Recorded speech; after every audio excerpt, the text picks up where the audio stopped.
Les Soumarés sont l'une des familles les plus emblématiques de l'histoire de l'Afrique de l'Ouest. Les Soumarés ont la particularité d'avoir fait partie des premiers Soninké à avoir émigré en quête de nouveaux territoires. L'ancêtre le plus lointain connu à ce jour des Soumarés est Mara Malé Duo, Soumaré qui s'installa dans la Mauritanie actuelle, dans les environs de la Saba, de l'Aude et du Tagan.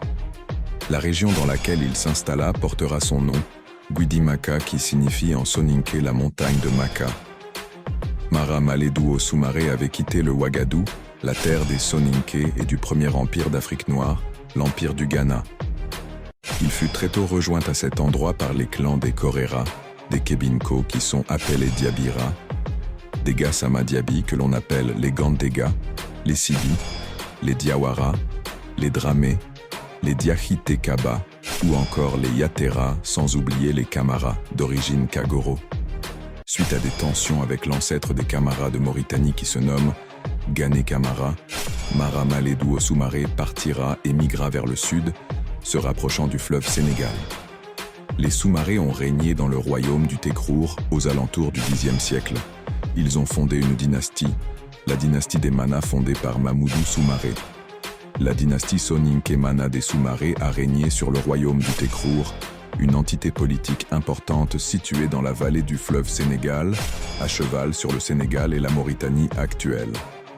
Les rois Soumarés ont exercé une autorité considérable sur la région, contrôlant des flux commerciaux importants et interagissant avec d'autres puissances de l'époque. Le Tekrour était connu pour sa force militaire et sa stabilité politique relative. Le Tekrour fut l'un des premiers royaumes d'Afrique de l'Ouest à se convertir à l'islam, dès le XIe siècle. La personne la plus influente du Tekrour et de cette époque du Moyen-Âge est Ouar Diaby de la dynastie Mana, donc un Soumaré. Selon certains récits d'auteurs arabes comme le géographe Al-Bakri, Ouar Diaby était un souverain ou une figure influente du Tekrour au XIe siècle qui aurait joué un rôle majeur dans l'adoption de l'islam comme religion d'État. L'émir des Almoravides de l'époque, Yahya Ben Omar, demanda à Ouar Diaby Soumaré de l'aide pour combattre des berbères réfractaires à l'islam. Ouar Diaby envoya une armée en renfort à Yahya Ben Omar, mais ce dernier mourut avant que les forces du Tekrour ne puissent l'aider. C'était à la bataille de Tabfarila en mars-avril 1056, c'était il y a environ 1000 ans. Le dernier roi Soumaré de la dynastie Mana était Tieka Soumaré, selon le professeur émérite Oumar Kane dans son ouvrage phare, La première hégémonie Peul, en page 66. Au Sénégal, en Mauritanie et au Mali.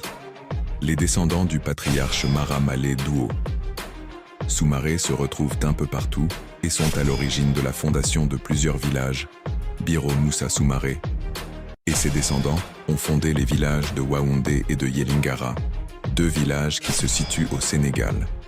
Bangui Moussa Soumaré et ses descendants ont fondé au Sénégal les villages de Yerouma et d'Ambankane. Et en Mauritanie, ils ont fondé les villages de Nakumbu et Wompu, et leur présence est signalée dans le village d'Assaré avec les Diabira. Des Soumarés sont également présents dans le village de Saboussiré qui existe encore. Mara Moussa Soumaré et sa descendance ont fondé deux villages, Toulel et Goumal, tous deux situés en Mauritanie.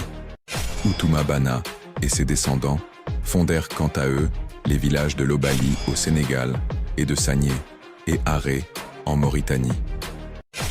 Le frère de Outouma Bana Soumaré, quant à lui, migra avec sa descendance au Mali où il fondera dans le Gadiaga des Batili les villages de Tafsirga et de Lanimodi. Les Soumarés s'étant dispersés aujourd'hui, se retrouvent un peu partout dans tous les pays de l'Afrique de l'Ouest,